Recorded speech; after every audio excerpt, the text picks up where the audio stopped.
গরমের দিনে শরীর ঠান্ডা রাখতে আর স্বাদে ভিন্নতা আনতে মাত্র 5 মিনিটে বানিয়ে ফেলুন কাঁচা আমের টকঝাল মিষ্টি স্বাদের এই লাচ্ছি। একবার বানালে বারবার খেতে ইচ্ছে করবে।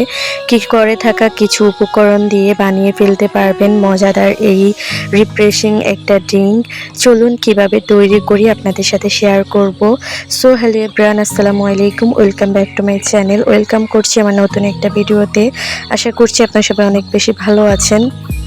আলহামদুলিল্লাহ আমিও ভালো আছি। তো এখানে আমি কাঁচা আমের লাচ্ছি তৈরি করার জন্য এখানে কাঁচা আম কেটে নিয়েছি অফ ক্যামেরায়। আর এখানে নিয়ে নিয়েছি বেশ অনেকখানি গুঁড়ো দুধ, নিয়ে নিয়েছি লবণ, একটা কাঁচামরিচ নিয়ে নিয়েছি, আর নিয়ে নিয়েছি পরিমাণ মতো চিনি, আর ফ্রিজে রাখা ঠান্ডা পানি নিয়ে নিয়েছি। যেহেতু লাচ্ছি তৈরি করব, এটা ঠান্ডা না হলে ভালো লাগবে না, তার জন্য বরফ পানি নিয়ে নিয়েছি। আর ব্লেন্ডারটাও আমি দিয়ে পরিষ্কার করে রেডি করে নিয়েছি।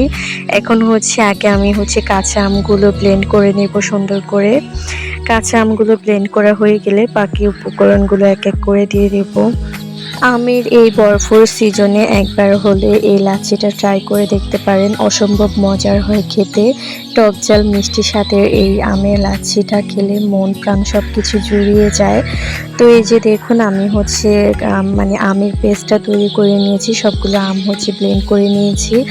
এখন আমি কাঁচামরিচটা দিয়ে দিয়েছি পরিমাণ মতো লবণ, আর দিয়ে দিতেছি গুঁড়ো দুধ, পরিমাণ মতো গুঁড়ো দুধ দিয়ে দেবো।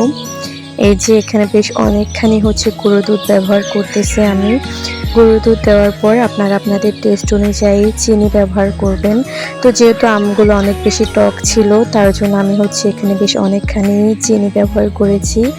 তো চিনি দেওয়ার পর আমি কিছুটা বিট লবণও এখানে অ্যাড করব। বিট লবণটা দিলে টেস্টটা আরও বেশি ভালো আসবে। প্রকৃতির মাঝে দাঁড়িয়ে বড়াটা দিচ্ছি, তার জন্য হাঁস মুরগি পাখির কিচিরমিচির সব কিছুর নয়েজ চলে আসতেছে। তো এখানে আমি বিট লবণটাও দিয়ে দিচ্ছি, আর দিয়ে দিচ্ছি কিছুটা পানি।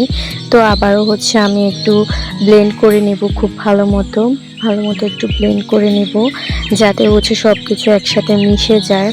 তো আপনারা চাইলেই লাচ্ছিটা ঘন করেও খেতে পারেন। তো আমি ব্লেন্ডার জার থেকে নিয়ে আরও একটু ঠান্ডা পানি মিশিয়ে নিয়েছিলাম, আমার কাছে অনেক বেশি ঘন মনে হয়েছিল, তার জন্য। তারপর আমি এখানে বিট লবণ আর কিছু গুঁড়ামরিচ নিয়ে গ্লাসের উপরে একটু ডেকোর করার জন্য নিয়ে নিয়েছি। আর এটা খেতেও কিন্তু ভালো লাগে লাচ্ছির সাথে। আর এক পিস লেবুকে চিড়ে নিয়েছি। এখন লাচ্ছিটা গ্লাসে ঢেলে নিচ্ছি। তো প্রথমে আমি টেস্ট করব কেমন হয়েছে, এরপর সবাইকে দিয়েছি।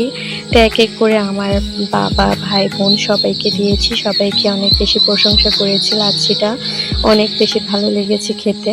তো এখন যে আমি নিয়ে বসে গিয়েছি একটু ভিডিও করার জন্য, খাওয়ার জন্য। বিশ্বাস করবেন না, এত ভালো লেগেছে লাচ্ছিটা খেয়ে। তো আপনারা চাইলে অবশ্যই বাসায় একবার ট্রাই করতে পারেন, আশা করছি আপনাদের কাছেও ভালো লাগবে।